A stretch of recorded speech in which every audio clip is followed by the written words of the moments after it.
This is the day the Lord has made. Let us rejoice and be glad in it. Good morning.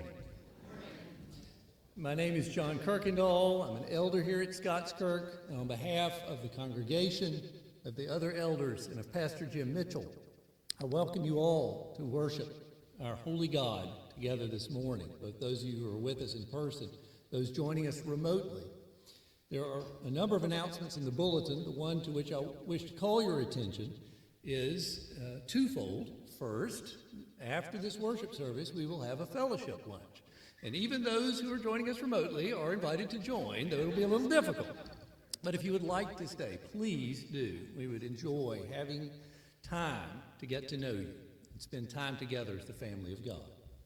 And secondly, following that lunch, we will have a presentation by Lee Shellnut, who is a missionary with World Witness. He's the director of the Seed Ministry, and he is excited to come and talk to us about the various ways the Seed Ministry is taking God's Word to Africa and South Asia.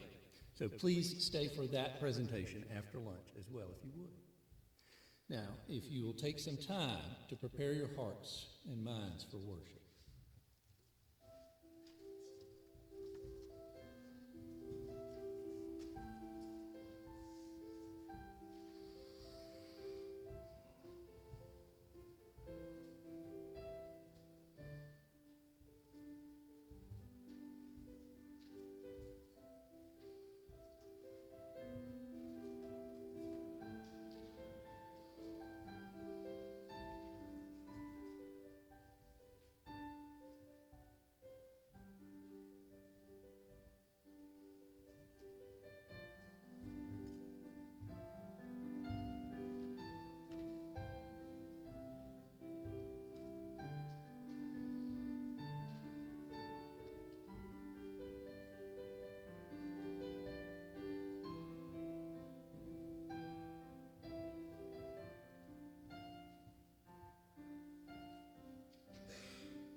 Our call to worship this morning is the 117th Psalm. And if ever there were a psalm suitable for a time to think about world missions, this is one of them. Hear the word of the Lord. Praise the Lord, all nations. Extol him, all peoples. For great is his steadfast love toward us, and the faithfulness of the Lord endures forever. Praise the Lord. Let's praise him together now in song using the Red Trinity hymnal, number 347, and sing The Church's One Foundation.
Amen.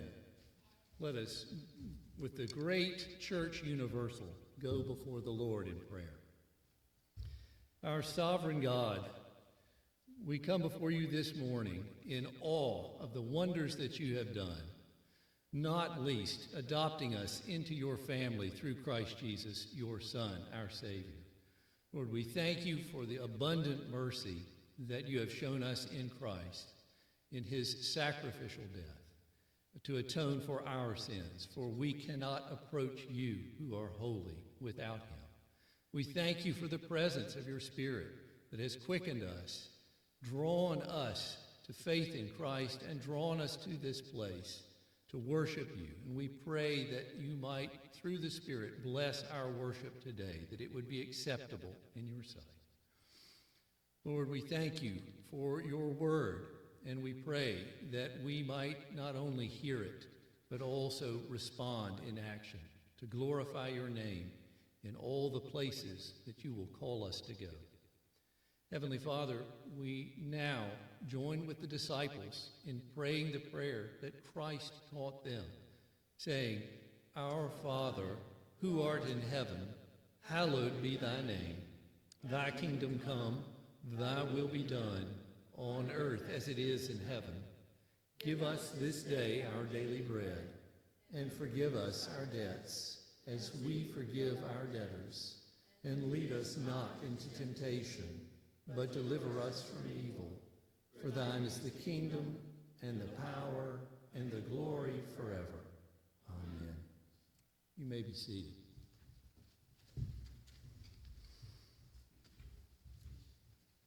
We do indeed serve a God who is holy, 3 times holy. And we are not.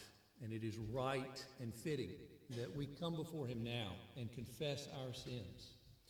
We're going to read responsively from the first part of the 130th Psalm, and then take some time in silent confession. And we'll conclude with a reading of the very end of that psalm, so that we will use it in its entirety today. If you will now join me reading responsively the confession of sin from Psalm 130. Out of the depths I cry to you, O Lord. O Lord, hear my voice. Let your ears be attentive to the voice of my pleas for mercy. If you, O Lord, should mark iniquities, O Lord, who could stand? But with you there is forgiveness, that you may be feared. I wait for the Lord. My soul waits, and in his word I hope. My soul waits for the Lord more than watchmen for the morning, more than watchmen for the morning. Let us silently confess our sins to God.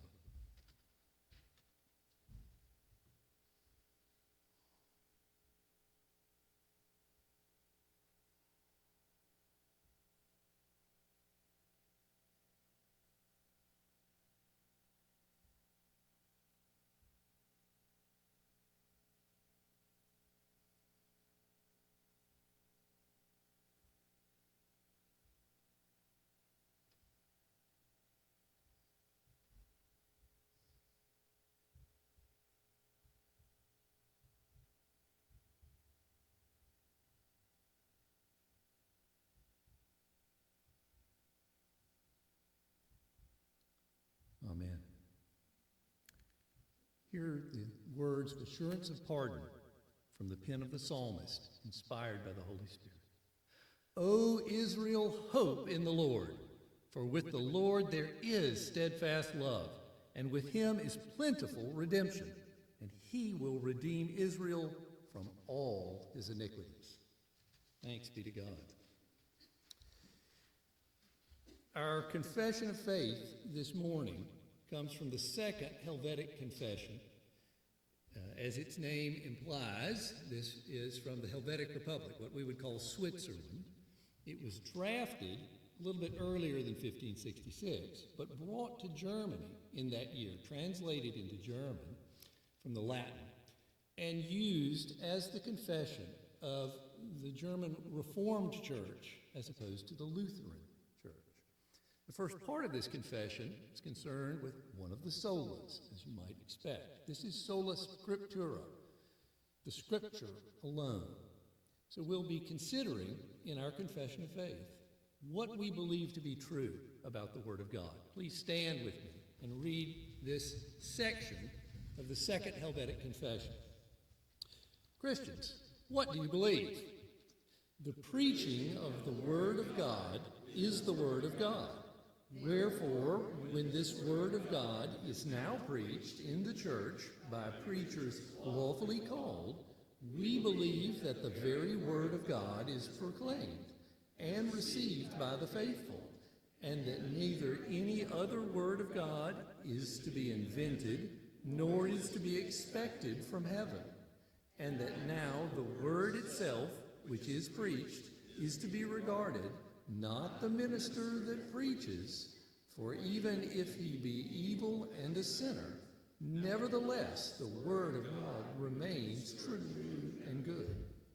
Neither do we think that therefore the outward preaching is to be thought as fruitless, because the instruction in true religion depends on the inward illumination of the Spirit.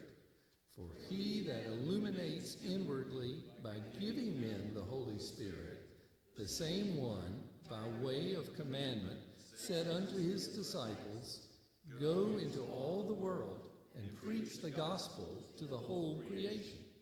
And so in Philippi, Paul preached the word outwardly to Lydia, a seller of purple goods. But the Lord inwardly opened the woman's heart. And the same Paul, after a beautiful development of his thought in Romans 10:17, at length comes to this conclusion, so faith comes from hearing, and hearing from the word of God by the preaching of God. You may be seated, and if the children would please come forward for the children's sermon with Elder Joel Reed.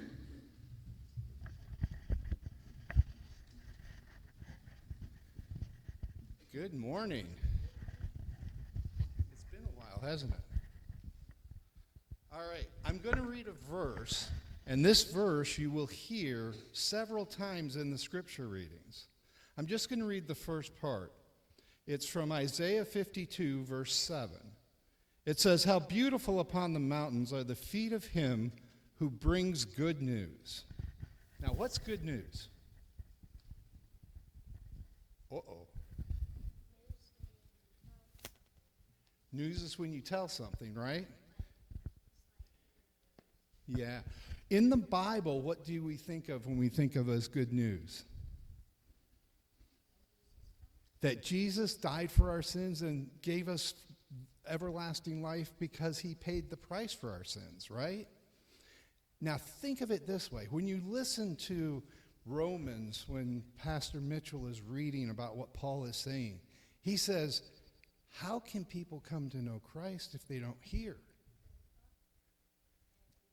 Through Jesus. But we are the ones that are supposed to take that good news to the people. It's because of what Christ did for us that Isaiah says, Blessed are the feet of those who bring good news. Because we are those. We are the ones bringing the news. But it is only through the Spirit that people's hearts are changed. But they have to hear it from us. Let's pray. Dear Heavenly Father, we do thank you that you have given us a task to tell others about your Son and what he has done for us. Father, we pray that those hearts would be opened and that his message would fill them and they would become yours. In Jesus' name we pray. Amen.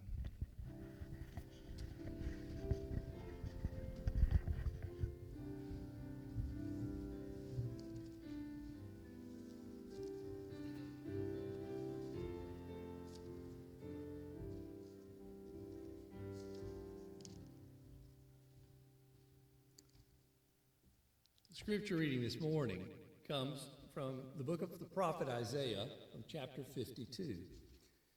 Isaiah was a counselor to the kings of Judah in Jerusalem at the end of the 8th and the beginning of the 6th century BC. Toward the end of the book that bears his name are 4 great songs of the coming Messiah, songs of the servant of God.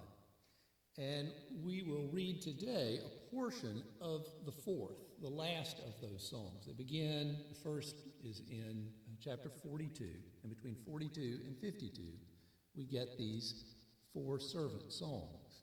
The very end of this chapter, from verse 13 to 15, is the beginning of the 4th servant song. Chapter 53, in its entirety, concludes it. While I will not read that chapter, I encourage you to do so, for there you will hear the gospel and the words of a man who lived 7 centuries before Christ. Hear now the word of Isaiah to the people of Judah. Isaiah 52. Awake, awake, put on your strength, O Zion, put on your beautiful garments, O Jerusalem, the holy city, for there shall no more come into you the uncircumcised and the unclean. Shake yourself from the dust and arise. Be seated, O Jerusalem. Loose the bonds from your neck, O captive daughter of Zion. For thus says the Lord, you were sold for nothing, and you shall be redeemed without money. For thus says the Lord God, my people went down at the first into Egypt to sojourn there, and the Assyrian oppressed them for nothing. Now, therefore, what have I here, declares the Lord, seeing that my people are taken away for nothing? Their rulers wail, declares the Lord, and continually all the day my name is despised. Therefore my people shall know my name. Therefore, in that day they shall know that it is I who speak. Here I am. How beautiful upon the mountains are the feet of him who brings good news, who publishes peace, who brings good news of happiness, who publishes salvation, who says to Zion, your God reigns. The voice of your watchmen, they lift up their voice. Together they sing for joy. For eye to eye they see the return of the Lord to Zion. Break forth together into singing, you waste places of Jerusalem, for the Lord has comforted his people. He has redeemed Jerusalem. The Lord has bared his holy arm before the eyes of all the nations, and all the ends of the earth shall see the salvation of our God. Depart, depart, go out from there. Touch no unclean thing. Go out from the midst of her. Purify yourselves, you who bear the vessels of the Lord. For you shall not go out in haste, and you shall not go in flight. For the Lord will go before you, and the God of Israel will be your rear guard. Behold, my servant shall act wisely. He shall be high and lifted up, and shall be exalted. As many were astonished at you, his appearance was so marred beyond human semblance, and his form beyond that of the children of mankind. So shall he sprinkle many nations. Kings shall shut their mouths because of him. For that which has not been told them, they see, and that which they have not heard, they understand. This is the word of the Lord. Thanks be to God.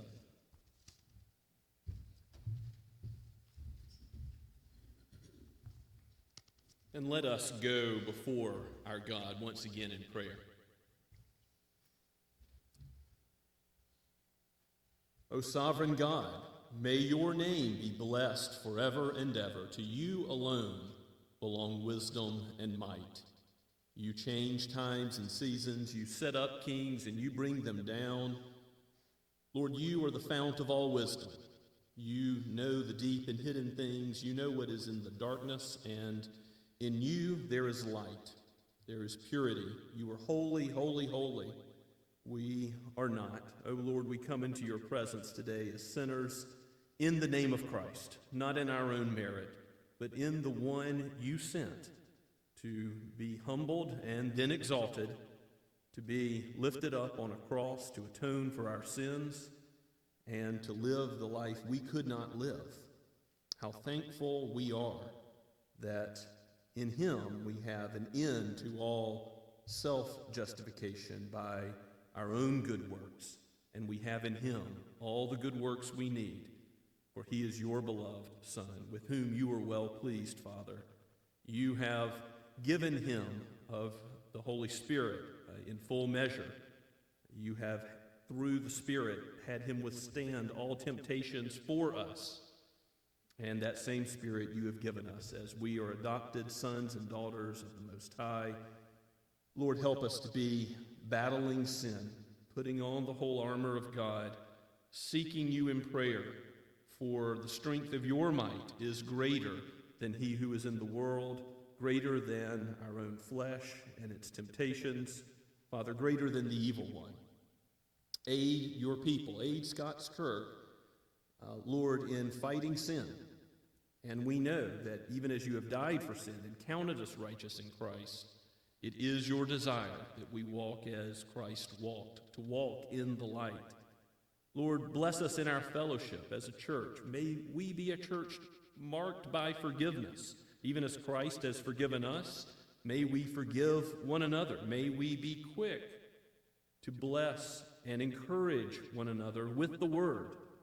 May we be those who are patient and showing love towards other brothers and sisters in the faith. And Lord, may that love overflow to the world, to the lost who are our neighbors, those who are our co-workers, those who we engage with on the sports field or in the neighborhoods or in the school associations. Lord, help us to reach out with the gospel of peace, with the good news of what Christ has done in word, but also in deed, as you've called us to do deeds of love and mercy, to be examples of what it means to be a disciple of Christ, to let our light shine before men, that they may glorify you ultimately. Lord, you are bringing in a people for yourself from every nation, tribe, and tongue. And how thankful we are, Lord, that the gospel is going out to all the ends of the earth.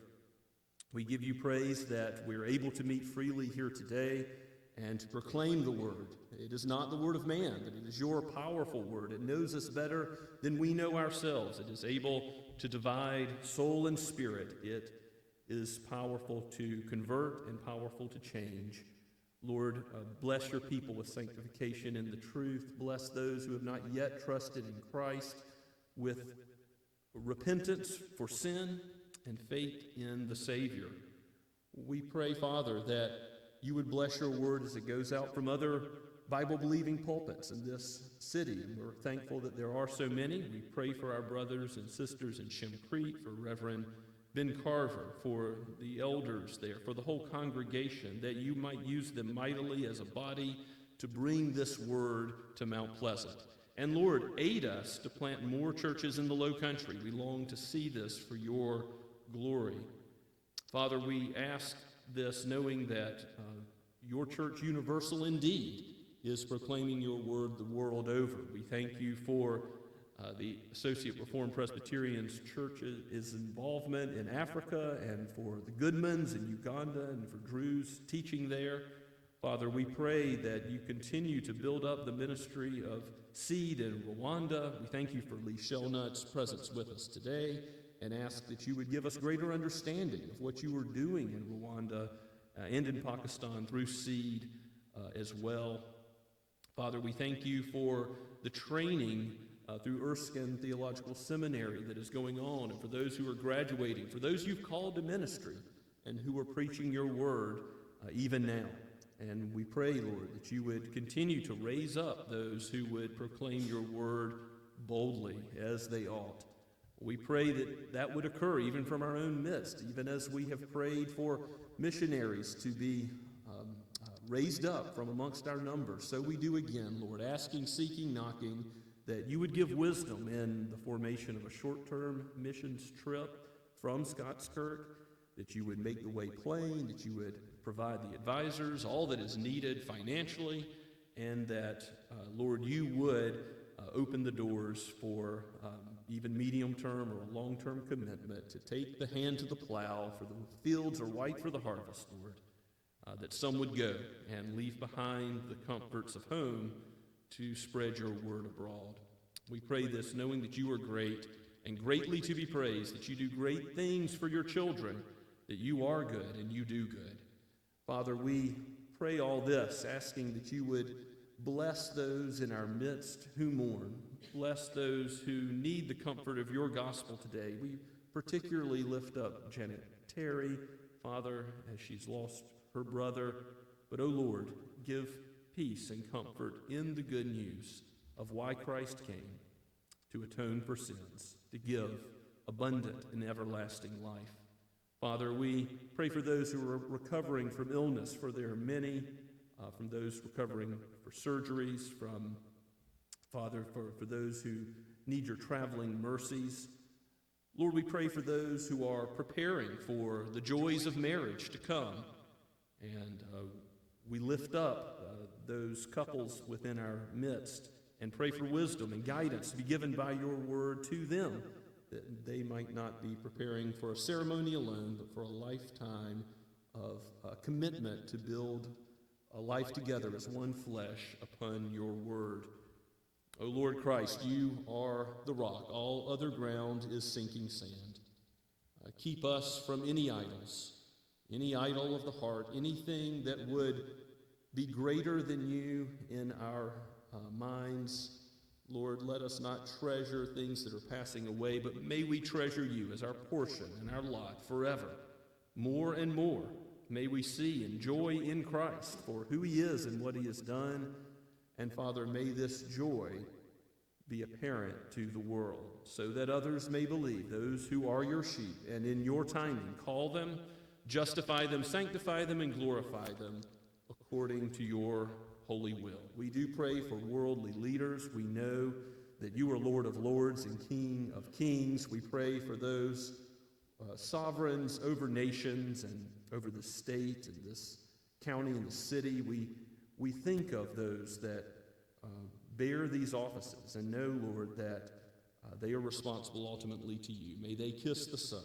May they ultimately seek wisdom from your word. May you restrain them from doing any evil that would affect others. Lord, protect your church. And Lord, even if you would see fit to see persecution come in a greater way in our own land, would you give revival and reformation even in the midst of it or in spite of it? Father, you've done this in ages past, and we do pray that you would keep your church pure. And at the same time, we long to see the gospel grow out and for a new movement of your Holy Spirit, a new reformation, a new revival by your word in our own day. Lord, we pray that you would bless your word as it goes out today and in the days ahead. We know that nothing can change us except for your mighty power. We are powerless to overcome our own sin in the flesh, but by your word, you conform us to the image of Christ. May your name be praised as you have been and are at work in the church. We thank you, O Lord Christ, as you are the great King and head of it, and pray all these things in your holy name. Amen. Now let us worship the Lord once again as we sing Trinity hymnal number 146, Break Thou the Bread of Life. Let's stand as we sing.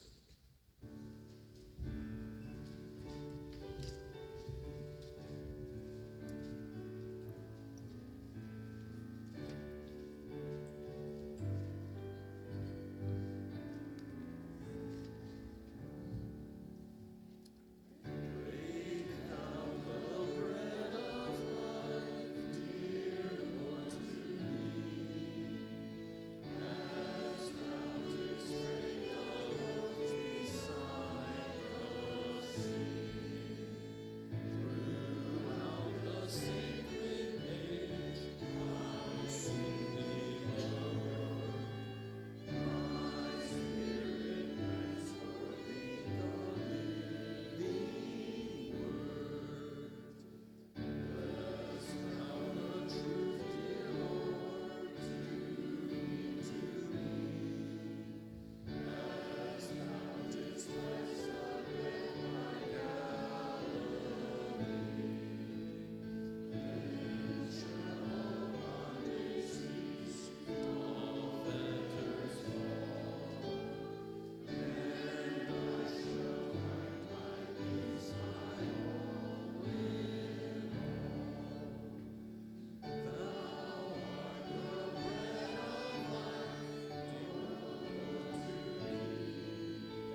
Let's pray. Lord, we thank you again for this day, and thank you for your Son, who went to the cross and bore our sins for us, Lord, and showed us the way to live. We thank you for these tithes and offerings that we give, Lord. They are just a portion of all that you have given to us. For those of us that are struggling, Lord, that have those thorns in our sides that we're asking to be removed, help us to remember those times where you have brought us through, Lord, and you did remove the thorns. Give us faith and fill us, Lord, and help us to present our bodies as living sacrifices, holy and acceptable to you, and doing your work in these days that you have appointed. In your name we pray. Amen.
Please turn with me in your copy of God's Word to Romans.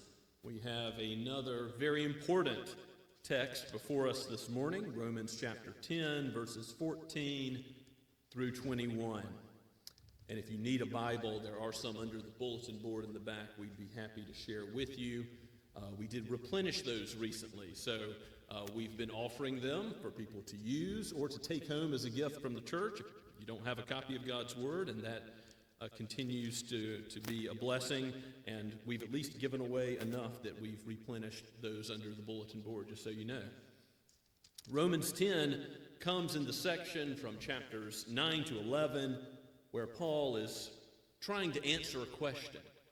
If the love of Christ for us is so great that nothing can separate us from his love, what Paul's argued in Romans 8 as he's at these soaring heights of the gospel, then what about Israel? And Paul answers that question in Romans chapter 9, verse 6. Not all Israel is of Israel. In other words, even in the days of the Old Covenant, in the Old Testament, it's not ethnic Israel that is saved. It is spiritual Israel, those who trusted, like Abraham, Isaac, and Jacob, in the promise of the Messiah to come, those who trusted in God to provide salvation, not their own works, that were saved. And Paul, in Romans 10, he shows that he has a heart for his own countrymen. He longs to see the gospel make inroads into the Israelites who have been largely rejecting Christ as Messiah. Now, there are some Jewish Christians in the church in Rome. And we've seen on the day of Pentecost how the preaching of both Peter and Paul resulted in conversions of many priests becoming obedient to the faith. There's inroads that have already been made, but Paul longs to see more, Jews and Gentiles converted, and he wants to answer the question, okay, what about Israel, given that God's word never returns void, always accomplishes his purposes? And so, in Romans chapter 10, he explains that it was always the case in the Old Testament that it is faith in the Lord Jesus Christ that has been the way of salvation. And that's where we ended with the simple statement of the gospel of believing in the heart and confessing with the mouth, if that is where your trust is in Christ, then you will be saved. What a glorious truth that is. It's not obedience to the law, it's faith in Christ and his obedience to the law that ultimately saves. And that is, as Romans 10:4 says, that is the end. That is the termination of all self-righteousness, of all trying to get to heaven by accumulating enough good works, because as we said in Sunday school this morning, if your works are weighed in the balance, guess what? They'll be found wanting. Only Christ is good enough to stand in the holy presence of God, Father, Son, and Spirit forever. It is only he who can save, and only he is the spotless Lamb of God who can atone for our sins. And now we pick up at verse 14. This is the very word of God, penned by Paul and breathed out by the Holy Spirit for each one of us today. Hear God's word. How then will they call on him in whom they have not believed? And how are they to believe in him of whom they have never heard? And how are they to hear without someone preaching? And how are they to preach unless they are sent?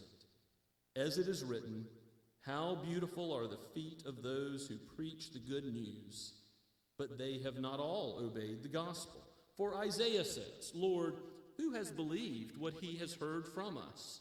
So faith comes from hearing, and hearing through the word of Christ.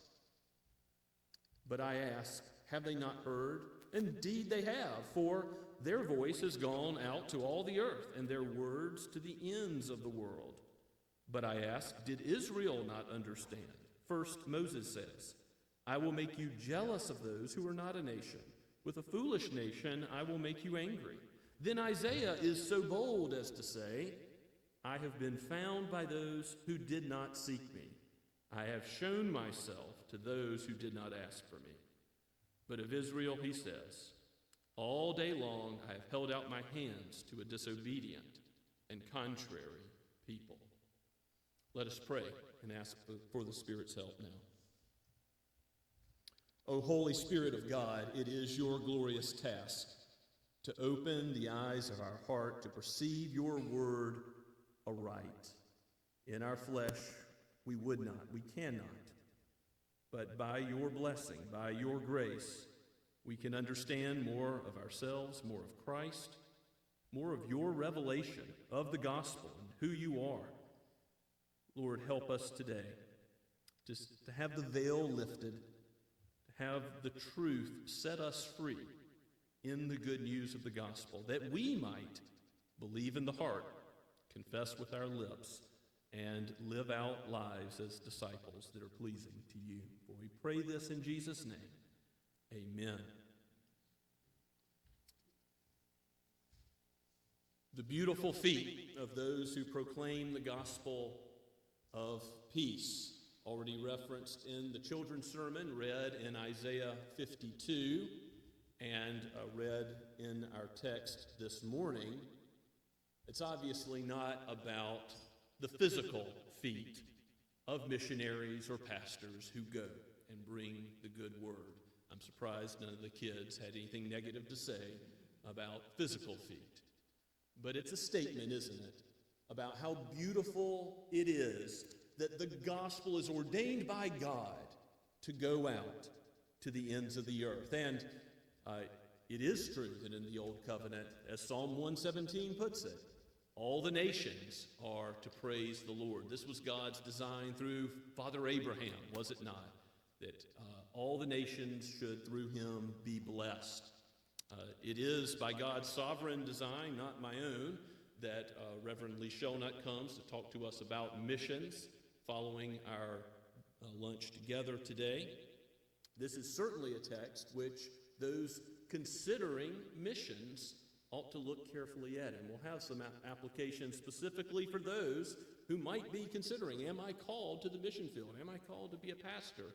But of course, there's going to be broad implications for all disciples who are called to live out the proclamation of the gospel of the Lord Jesus Christ in our lives and to live it out with our deeds. We'll see how this text has broad implications for all of God's people. Now, remember to call upon the name of the Lord, as we looked at in verse 13, where we ended last week. That is supplication, that is worship throughout the Old Testament. That is a common way that God's people give him the praise he is due and call upon him when they are in a time of need. Certainly when they recognize, I'm a sinner, I've offended a holy God, I need forgiveness. To call upon the name of the Lord is absolutely essential. And then where we began our text today, verse 14, Paul just asks a series of questions, but the first one is, how then will they call on him in whom they have not believed?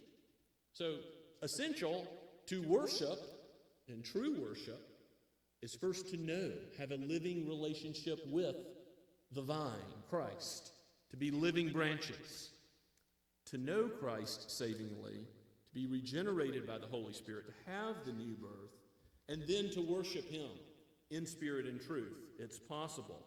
That is the answer to the first question. The Apostle Paul has more questions for us, and ultimately in verse 17, he's going to famously say, faith comes from hearing, hearing from the word of Christ. We'll get there, but notice the other questions that he leaves hanging in the air for just a moment. Israel, of course, would have to believe in Christ, you see, to worship him rightly. And Paul is still answering this question about Israel, and has God's word failed with them? How are they to believe in him of whom they have never heard? Now, Israel has heard the gospel, and all nations are without excuse, as we've already read in Romans 1. How are they to hear without someone preaching? What is the solution to the problem that we all have? We know ourselves to be sinners. We know God to be holy, again, through general revelation in creation. We know that much, as Romans 1 teaches. How will it be that we hear the good news of God became man? He lived and he died for us who believe in him, who confess with our mouths and believe in our hearts that he is raised from the dead. How will this simple gospel be proclaimed? It must come by someone preaching. And there are flashier ways to do it, right? There's other means of communication. The Greeks preferred philosophy, the deep thinking of all the philosophers. And you remember how Paul met in Athens in Acts 17 to discuss things in the Areopagus. But the Jews have already stumbled over Christ as the stumbling stone. No one counts preaching as valuable. Paul talks about this in 1 Corinthians chapter 1, verses 18 through 25.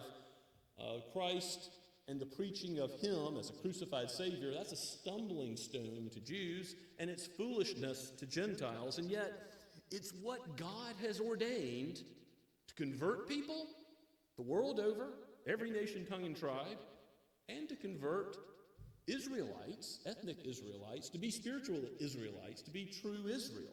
So it is what God uses to change the heart initially, to bring those in out of the kingdom of darkness into the kingdom of God's marvelous light. And it's what God uses to sanctify us in the truth. Jesus prays for the church that we would be sanctified in the truth. That is the word that he preaches through ordained ministers. So, to receive preaching, what will you need? Verse 15 gives another question. How are they to be preached unless they are sent? Those who will preach must answer the call. The fields are white for harvest, Jesus says, and we need laborers to go out and to answer the call, to be pastors, to be chaplains, to be missionaries who will go maybe to a short-term mission trip at first, as we've been praying, maybe to a medium-term commitment, maybe to be one of those who will go as a volunteer or to have a full-time commitment to service on the mission field.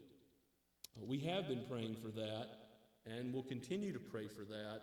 We need people to answer the call to ministry. the next generation needs God to raise up faithful ministers who will preach the truth and nothing else, who will be bold to open their mouths as they ought, to be men of the word and men of prayer. And there are several in our congregation that are considering just that call. Pray for them. Pray for intern Don Walker. Pray for others who are considering the call to some sort of ministry in the future. There may be those listening. There are those who are ordained ministers who are either retired or serving God as chaplains or in other capacities that have the call to preach the word, at least on certain occasions. We need to be praying for them. And John Murray says, I have a quote for you in your outline, those who preach are Christ's spokesman, and the only person upon whom he has laid his hand may act in this capacity. There is a reality of ordained ministry that is important, that is sanctified by God.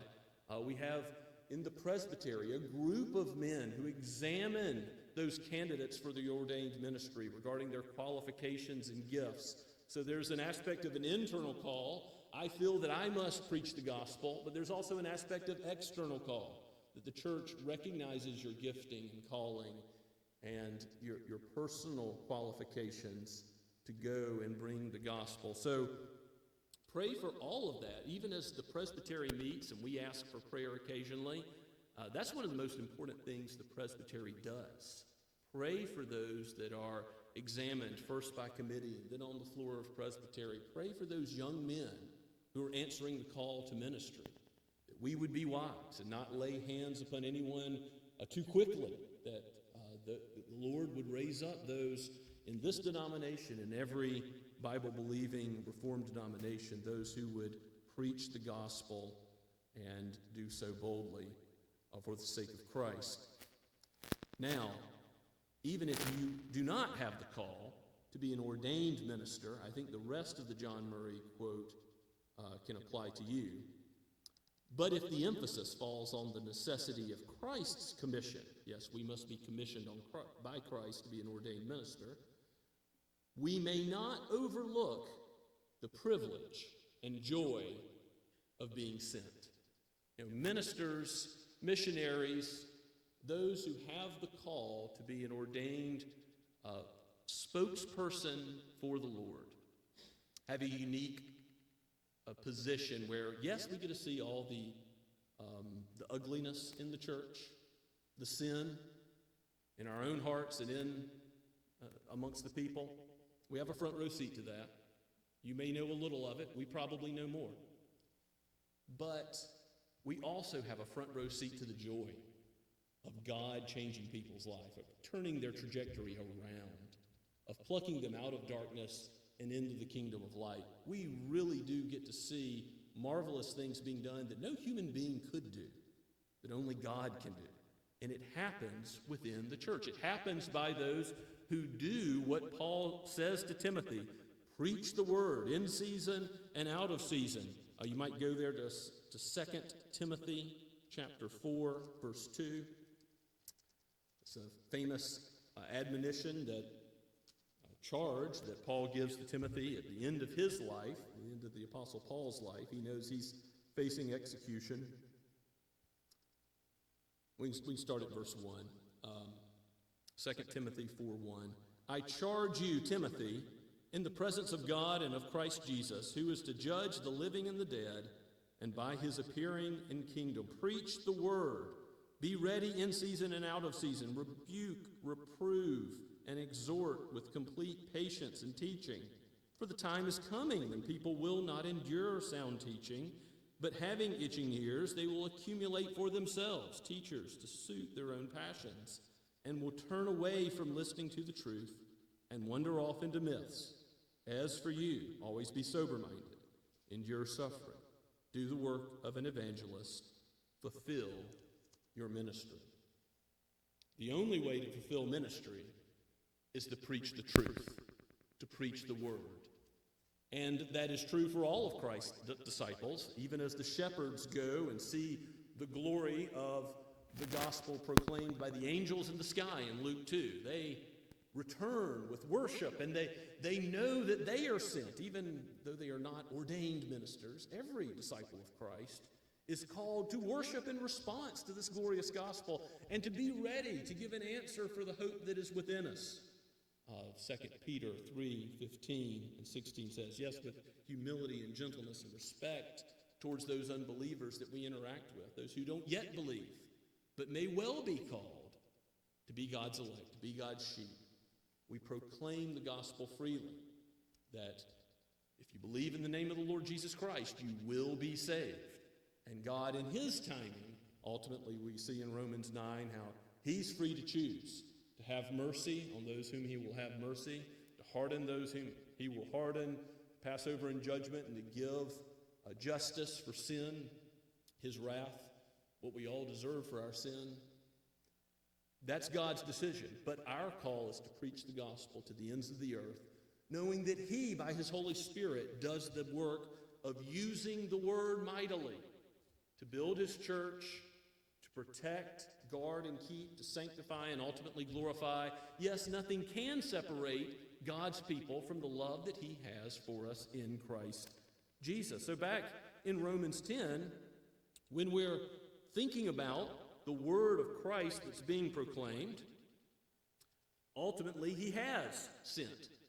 This was true in the Old Testament. Paul's going to quote from several places in Moses, Deuteronomy, Isaiah, even Psalm 19. He's going to quote from the Old Covenant writers of Scripture to prove that Israel heard the word of the Lord. It's not as if the gospel didn't go out then. He sent messengers who were faithful. They proclaimed the truth, and they had beautiful feet that were bringing them the good news. But, verse 16 says, they have not all obeyed the gospel. What does that mean? Why did Israel not obey the gospel? Well, what did Israel do time and again? Depart from the Lord. Offer sacrifices on the high places. Run after idols. Run after other gods. Seek alliances with worldly kingdoms. And disobey the Lord. Just as we often rebel against the Lord, Israel's history is replete with rebellion against him. And so they obey what they freely chose to do in disobeying God and seeking after their own passions. May God free us from anything that is of this created world that we would value more than him, that moth or rust would destroy, an idol of the heart. May God give us more and more a love for the truth. If you do love the word of Christ and you see how powerfully God uses it in the church, it really does make all the difference about how you envision the church as a whole, what types of ministries you're about as a church. When Paul quotes Isaiah at the end of verse 16, he says, for Isaiah says, Lord, who has believed what he has heard from us? Now that's quoting from the very first verse of Isaiah 53, the suffering servant passage. We read Isaiah 52, and Isaiah 53 is all about the gospel, all about the one who's wounded for our transgressions. But who believed it? Not the rebellious Israelites, who were ethnically Israel. They had Abraham's blood coursing through their veins, but they didn't believe in the promise, in salvation through the Lord's work.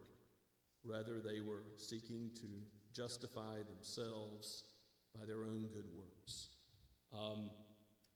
Isaiah asks, who has believed what he has heard? And then portrays this crucified Savior in no worldly glory, but that's what preaching proclaims, the crucified Savior.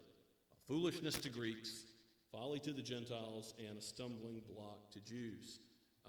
In Paul's day and today, it's offensive to human pride to hear we are utterly sinful and we need a Savior. Now he quotes from Psalm 19 in verse 18. He says, their voice has gone out to all the earth, their words to the ends of the world. If you know Psalm 19, this portion of the psalm is actually about general revelation. how in a Romans 1 way, everything declares God's glory. But Paul applies it to the words of the gospel. He's making a point that, he's not misquoting Scripture, he's simply making the point that the gospel has been proclaimed absolutely universally throughout the Old Covenant, going back to the earliest times, as he's already argued with Abraham in Romans chapter 4. This is not new. The truth has been out there. And in verse 19, did not Israel understand? Moses says, I'm going to make you jealous by using another nation. A foolish nation will make you angry. And of course, there's many ways God did that in redemptive history. But ultimately, we're going to see him bringing the Gentiles in, grafting them in, and that causing Israel to be jealous of God's work amongst the nations. That'll come up in Romans 11. And then in verse 20, Isaiah is so bold to say, I've been found by those who did not seek me.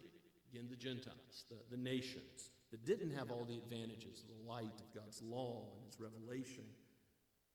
But of Israel, he says, verse 21, all day long I have held out my hands to a disobedient and contrary people.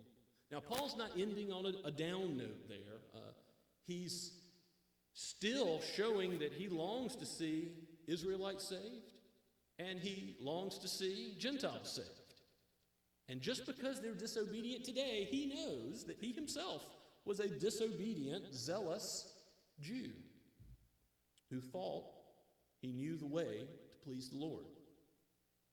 But he knows that these Jews need to see an end to their own pursuits of self-righteousness, as 10:4 says, and believe in Christ and be found righteous in him. And so, yes, a disobedient and a contrary people are rejecting the gospel, as Israel's doing in Paul's day, so it is today. Now, I want us to go back up to verse 17. I don't know if you saw. We passed over that, but this is, I think, the key answer to the questions Paul gives at the beginning and why he spends all the time he does on the necessity of the preaching of the word. For faith comes through hearing, and hearing through the word of Christ. Faith comes from hearing, and hearing through the word of Christ. If you really believe that Christ is preaching when the minister opens his mouth, even as we confessed in the second Helvetic confession, the preaching of the word of God really is the word of God, that's a profound statement.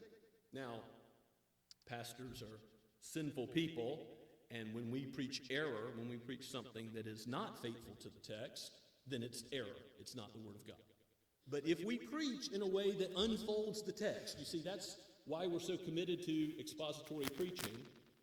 It's not necessarily that you have to preach passage by passage, although there's a lot of advantages to that. You're going through whole books of the Bible. You're not skipping, just looking at parts of the Bible you like. It's going through the whole counsel of God's Word.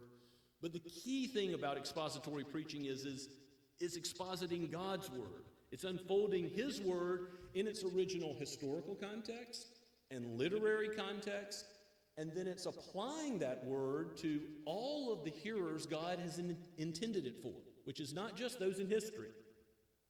Say it before most of the times when we read the Word. This is God's Word, written back then by a human author, but breathed out by God's Holy Spirit for each of us today. It's not even the Word of God for the people of God alone, because it's for those who have not yet believed. It's for those who have not yet been called as one of God's sheep, and even will have an effective judgment on those who go on disobeying the gospel and rejecting the Messiah after hearing the good news. The Word of God is for everyone who hears today. And so faithful ministry is preaching the Word, as Paul exhorted Timothy, and it is Christ himself that is speaking when the minister, like a mailman delivering a letter, is merely unfolding and unpacking what is in God's Word, making the connections throughout Scripture, because it's all given by one ultimate divine author, the Holy Spirit himself. It is God's Word as applications are faithfully given. You go through the 10 Commandments, and the 8th commandment says, you shall not steal. Well, that means you, those of you in the room here today, shall not be a bank robber, or or shall not steal credit for a quote you used in your college paper, and probably some other things that are true and faithful applications. The first commandment against idolatry, if it's faithfully preached, it doesn't just say, don't bow down before a golden calf. Don't bow down before other stuff made of gold or cloth or wood. Don't have a physical idol that you reverence and you act like has ears or eyes and can hear you and pay attention to what you're saying or doing. But also, it means don't have an idol of the heart. Don't trust in mammon. Don't trust in any creaturely thing, any relationship, any human position as more important than the Lord. So these kinds of faithful applications are preaching the word of Christ. That's what faithful preaching does. And if you see that, if that is your view of what God does in the church, changing lives, converting people, sanctifying people by the word, then you see you don't want to win them with entertainment to then get them the word. You want to give them the life-giving word. You don't want to merely come up with secondary things to fill the time of the church. No, you want the church to be all about the word and the proclamation of it, both from the ordained ministers and Sunday school teachers and Bible study leaders.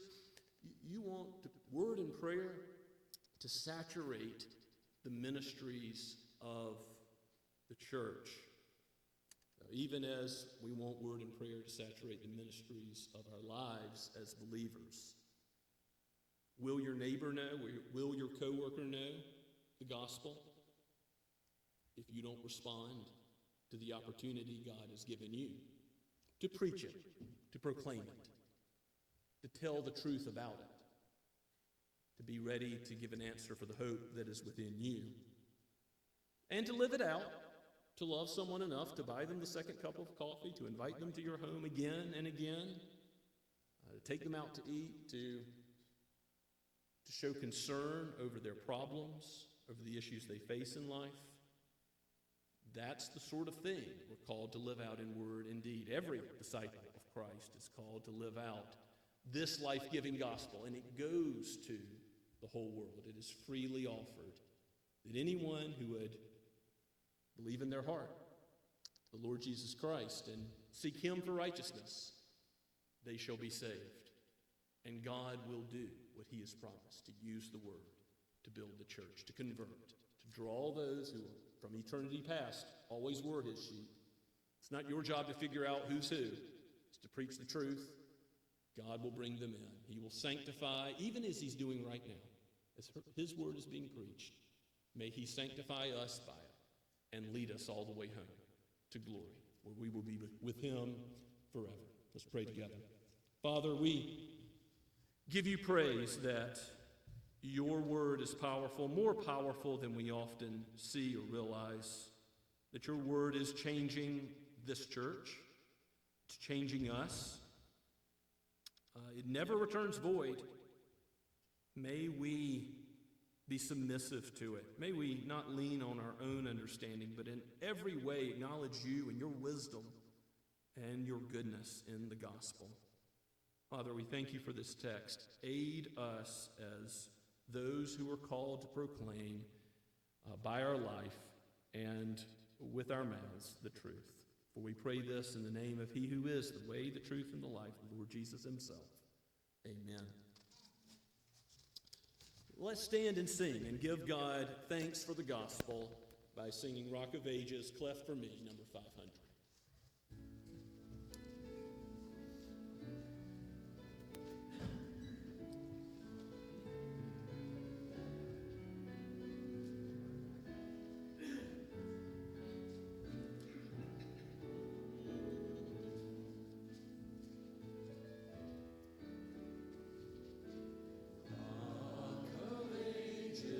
Cleft for me, and behind my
Before I pronounce the benediction, Christ is the solid rock. All other ground is sinking sand. If you want to know more about salvation through him, please come talk to me. Come talk to any of our elders. Come talk to any member of Scots Kirk, and we will proclaim the truth about him to you, and we will counsel you. We will help you. We will pray with you to aid you in your understanding of this good news. There's nothing we would rather do more. Now receive God's blessing. This is the Lord speaking to his people.